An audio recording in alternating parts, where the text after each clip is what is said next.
Y'a pas tout le monde, bienvenue dans une nouvelle vidéo. Aujourd'hui c'est déjà la deuxième, donc vous avez vu le live donc sur la chaîne Ortexelpa aujourd'hui. Ça faisait longtemps que je n'avais plus fait de live ici sur la chaîne.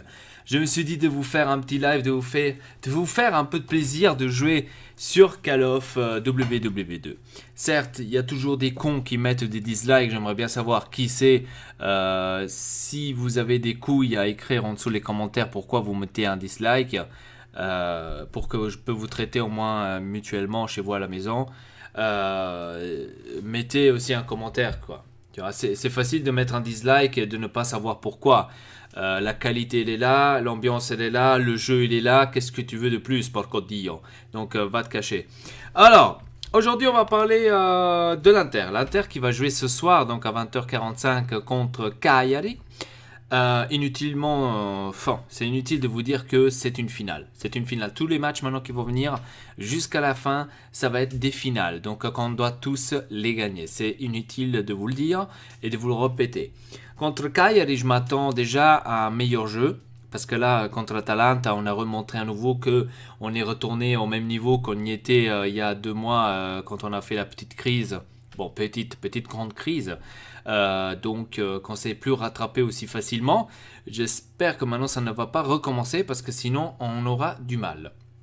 Déjà c'est triste d'un côté de savoir qu'une équipe comme l'Inter a du mal à rester en 4e place. Je ne demande pas 3e ni 2e mais au moins 4e place pour que tu ailles en Champions League là où normalement une équipe comme l'Inter devrait y être.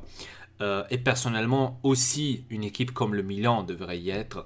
Je suis désolé pour ça ce qu'ils sont. Attention, je parle maintenant du prestige des deux équipes. Ils devraient se représenter chaque année au moins en Champions League. Voilà, donc la roue tourne, un jour ou l'autre il y aura même plus de Juventus, et eux aussi ils vont fondre, donc à un moment donné ça va tourner, mais bon, je vois pas l'intérêt pourquoi un Milan ou même un Inter ne devrait pas aller en Champions League toutes les années. Ça date déjà depuis longtemps que l'Inter n'est pas allé en Champions League et on doit vraiment maintenant commencer à se poser des questions. Si on a du mal déjà à arriver à 4e, donc voilà. Alors, j'ai lu que on part à ce qui paraît encore une fois avec une défense à 3, c'est-à-dire qu'il va jouer un 3-4-2-1. Je ne sais pas comment le prendre, pour vous dire la vérité. Je ne sais pas du tout comment le prendre. Si le prendre bien, le prendre mal, pour vous dire la vérité, parce que je ne sais pas qu'est-ce que je devrais... Il essaye un peu de faire jouer le milieu de terrain, à mon avis. Mais après, ça dépend comment est-ce que tu mets les joueurs aussi. Hein, parce que là, contre l'Atalanta, on a vu qu'il a fait une erreur. Pour moi, c'était une erreur de mettre Ambrosio, Miranda et Skriniar. Il aurait dû mettre, par exemple, Lopez, on ne l'a jamais vu jouer. Lopez ou même Ranocchia, Miranda, Skriniar. Là où il a mis Santon. Au milieu de terrain à côté de Borca Valero, là j'aurais essayé de mettre Dalbert parce que Dalbert c'est un défenseur qui pourra nous donner un peu plus, même si beaucoup de personnes n'y croient pas. Croyez à ce jeune, hein, parce que franchement il faut laisser de l'espace aux jeunes, que d'ailleurs Spalletti ne fait toujours pas. Si c'est maintenant à cause de lui, si c'est maintenant à cause de la société, ça d'ailleurs je n'ai toujours pas compris. Au milieu de terrain, inutilement de vous dire de mettre Brozovic avec Gagliardini et Cancelo. Gagliardini, j'espère qu'il se retrouvera parce que lui aussi, c'était pas trop top ce qu'il a fait. Hein. Donc, Borca Valero, je le mettrai plus. Brozovic, enfin, il revient. Donc, on va retourner à la normale pratiquement. Donc, Borca Valero dehors. Brozovic, je l'aurais mis. Gagliardini, Cancelo de l'autre côté droite. Si tu veux vraiment jouer avec les 3 défenseurs. Au milieu, devant les 4 milieux, j'aurais mis Rafinha toute la vie parce que c'est lui qui a fait, c'était l'un des meilleurs contre l'Atalanta, que d'ailleurs, toujours aujourd'hui, je n'ai toujours pas compris pourquoi est-ce que Spalletti, il a fait ce changement de Rafinha. On n'a tous pas compris pourquoi. Perisic, je l'aurais laissé sur le banc. Vous pourrez peut-être me critiquer ou pas. je le laisserai sur le banc, je mettrai Caramo tout de suite de la première truc. Et Icardi devant, on le laisse pour voir qu'est-ce qu'il fait. Si on voit qu'il va pas vers le milieu, si on est en difficulté, comme on y était justement contre l'Atalanta, Spalletti il a dit, ça ne sert à rien que t'attends que le ballon arrive vers toi. C'est à Icardi de bouger en arrière et d'aller chercher justement le ballon pour faire relancer une action ou une attaque. C'est que justement Icardi ne fait pas parce qu'il est limité à ce point de vue. Donc ce n'est pas un attaquant, on va dire, complet qui pourra nous faire ça. Et donc c'est pour ça quand vous dites, quand la plupart des interistes, quand il y a une critique sur Icardi qui n'accepteront pas et qui disent non, Icardi il est très il est très là, il faut aussi se poser la question, est-ce qu'il vaut vraiment la peine qu'il joue tout le temps titulaire quand on a des matchs comme celui avec Atalanta? Moi, le match comme celui avec Atalanta, la deuxième mi-temps, Icardi, personnellement, je l'aurais enlevé, j'aurais mis en pointe Eder que c'est quelqu'un qui recule justement, qui va essayer de chercher les ballons pour relancer l'action. C'est quelqu'un de complet justement dans son genre et qui essaye en moins de jouer pour l'équipe. Parce que moi personnellement des fois, attention, pas toujours, parce que je sais qu'Icardi, il peut le faire. On l'a vu quand il y avait l'entraîneur des Beurs, justement dans le match contre la Juventus. On l'a vu que Icardi peut faire plus que ça. Il peut aller chercher les ballons, il peut aller vers l'avant et construire des occasions à lui tout seul. Donc on sait que le potentiel, il peut l'avoir, mais il n'a pas envie de le montrer. J'ai une impression comme ça, il n'a pas envie de le montrer vraiment, vraiment tout le temps et tous les matchs. Donc c'est ce qu'il devrait faire. La même chose pour Perisic. Pourquoi je mettrais Perisic dehors? Parce que moi personnellement, Perisic, il ne me plaît pas. Ça fait déjà quelques mois, 2-3 mois déjà, qui ne me plaît pas. Il m'a fait 1 ou 2 matchs où il a même marqué. Oui, d'accord, merci. Mais il n'y a pas cette continuité. Je ne sais pas qu'est-ce qu'il a cette année, Perisic, mais pour moi, Perisic, cette année, ne vaut plus ça ce qui valait l'année passée. Candreva, personnellement, moi, je ne le trouve pas... je trouve pas que c'est ce joueur qu'on devrait absolument le faire jouer titulaire ou le faire jouer en général. Parce que Candreva lui aussi, c'est beau d'avoir quelqu'un là sur les côtés qui nous fait des 1400 centres. C'est beau de voir aussi comment est-ce qu'il il les jette à l'extérieur, etc. Donc ça, c'est des trucs qui nous servent à rien. Tu vois, j'aime bien le joueur en tant que, parce qu'il donne tout pour le maillot. Ok, je suis d'accord, hein, en tant que ça, ok, chapeau à Candreva.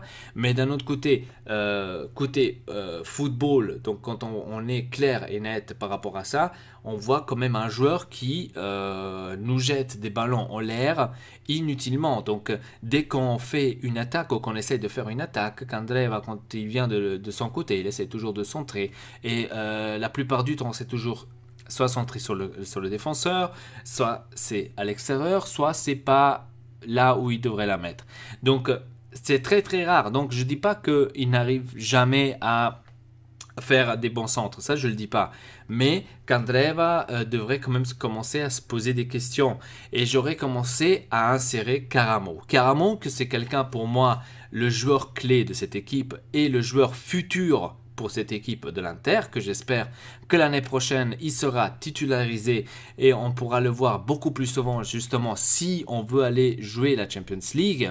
Il devrait déjà certainement jouer cette année pour qu'il commence à avoir un peu de match sur les jambes. Malheureusement, Spalletti ou la société, l'un des deux, ne veut pas que ce jeune joue, comme ils ont fait avec Gabigol, ils sont en train de faire avec Caramo. Ça, c'est un malheur parce qu'on voit que Caramo, il a le potentiel, il peut amener cette équipe des fois même plus haut que ça se connaît, parce que ce n'est pas possible, les gars, ça c'est vraiment un truc que je me suis aperçu, je l'ai déjà dit dans une des vidéos, ce n'est pas possible, les gars, qu'un jeune de 17 ans des fois se prend des responsabilités sur le terrain, d'aller chercher lui-même le ballon pour relancer une attaque. Donc ce n'est pas possible ça d'un 17 ans. Donc je m'attends que un Icardi fait ça. Je m'attends que un genre de Bocavalero fait ça, qui relance et qui refait une belle occasion. Non, ce n'est pas les joueurs-là que tu t'attends, c'est justement le joueur que normalement il n'est pas censé de faire ça qui le fait. Il prend la responsabilité aux mains et il va justement relancer le tout. Ce que fait Rafinha des fois. Rafinha va récupérer des ballons et commence à avancer et commence à faire justement des occasions pour aller créer une occasion dangereuse. Ça, c'est des joueurs qu'on aurait besoin aussi au milieu de terrain, que malheureusement, on n'en a pas assez. Avec Bocavalero, on n'arrivera pas. Avec Gardini, pas du tout. Donc, je pense que l'année prochaine, on devra quand même, si on est au Champions League, on devra quand même réfléchir par rapport à ça, au mercato et quel joueur prendre, et on doit être vraiment direct et sûr, parce que ces expérimentations comme on a fait avec Kondogbia, João Mario, je ne veux pas le voir. Malheureusement, João Mario, c'est un très bon joueur. C'était un bon joueur à Sporting. Malheureusement, il est venu chez nous et s'est totalement perdu. Je suis d'accord avec vous parce que João Mario, on le sait, c'était l'un des meilleurs milieux pour l'Euro et malheureusement, il s'est perdu, tout simplement. Soit c'est parce que l'Inter l'a pas bien utilisé, parce que l'ambiance chez l'Inter c'est quelque chose d'autre qu'il s'attendait ou qu'il était habitué. Je ne le sais pas. En tous les cas, il y a quelque chose de relou dans tout ça. Kondogbia, pareil. Kondogbia, c'est un très très bon joueur. Je le disais depuis qu'il est là, que c'est un très très bon joueur pour l'Inter. Je pense que l'ambiance à l'Inter et tout le bazar ce que s'est passé pour Kondogbia, ça n'a pas y aller. C'est pour ça qu'il nous faisait des prestations médiocres. Maintenant, regardez où est-ce qu'il est. Et eux, ils veulent le garder absolument. Après, je ne sais pas avec quoi ça va avoir, hein, je dis clair et net. Mais après, si on regarde aussi du côté Gabigol et Caramo, comme je vois comment est-ce qu'il les traite, même Pinamonti. Les gars, Pinamonti, on l'a pas vu, les gars. C'est un jeune, normalement, ça devrait être le futur de l'Inter. On le voit toujours pas jouer, mais comment ça se fait que Spalletti ne considère pas ces jeunes aptes pour jouer pendant des matchs, par exemple contre Cagliari? On pourrait bel et bien essayer de mettre et d'insérer quelques jeunes, même de la Primavera, parce qu'en Primavera, on a des très bons joueurs. Donc voilà, c'est ça les questions que je me pose, les gars. Est-ce que c'est vraiment nécessaire de jouer tout le temps avec Icardi devant, si on pourra mettre des fois Pinamonti et Eder par exemple, qu'on le voit aussi pas assez souvent. Perisic, pourquoi on le met pas 2-3 matchs sur le banc et qui rentre en deuxième mi-temps? Je dis pas qu'il devrait pas jouer du tout un match, mais qui rentre en deuxième mi-temps, c'est simplement pour lui faire savoir que, écoute Perisic, t'es un bon joueur, pour l'instant je te mets sur le banc parce que tu nous as fait de la merde. Repense-toi quand même, pense à ce que tu fais, parce que moi je pourrais te remplacer. Le joueur il est là, et donc on met Caramo à sa place. Pourquoi est-ce qu'ils ne le font pas? Je ne le sais pas, c'est avoir quelque chose avec la société, c'est la société qui décide. On a dit pendant la crise là que c'est des joueurs qui décident la formation, machin et chouette. Est-ce que c'est vraiment le cas? On ne le sait pas, on ne le sait pas. Bon, en tous les cas, j'aurais joué comme ça. Vu qu'il joue encore une fois avec une défense à 3, je l'aurais joué comme ça. Handanovic au but. Ranocchia ou Lopez avec Miranda et Skriniar. Au milieu de terrain, vu qu'il y en a 4, du côté gauche, j'aurais mis justement, là j'aurais mis Ambrosio, parce que de côté il est pas mal. J'aurais mis Ambrosio au lieu de Santon. Donc j'aurais fait cela, je l'aurais fait comme ça, parce que Ambrosio au milieu à côté de Miranda, pour moi personnellement, ça ne va pas, je suis désolé. Ou sinon, j'aurais mis D'Albert. D'Albert, on ne doit pas l'oublier non plus, c'est ainsi un jeune qui pourra nous donner plus dans cette équipe de l'Inter, et je ne comprends toujours pas pourquoi est-ce que Spalletti ne l'insère pas. Donc là, j'aurais mis plus D'Albert qu'Ambrosio, parce qu'Ambrosio, je commence à en avoir marre. Lui aussi, il ne fait pas des matchs comme il faut. Donc D'Albert, au milieu, bien sûr, Brozovic et Gagliardini avec Cancelo. Gagliardini aussi qui devrait commencer à se poser des questions. Parce que lui aussi, hein, il nous fait des matchs médiocres. Hein. Ensuite, derrière Icardi, Rafinha, toute la vie, Rafinha, mais pas avec Perisic, je l'aurais mis avec Caramo. Perisic, je l'aurais mis sur le banc.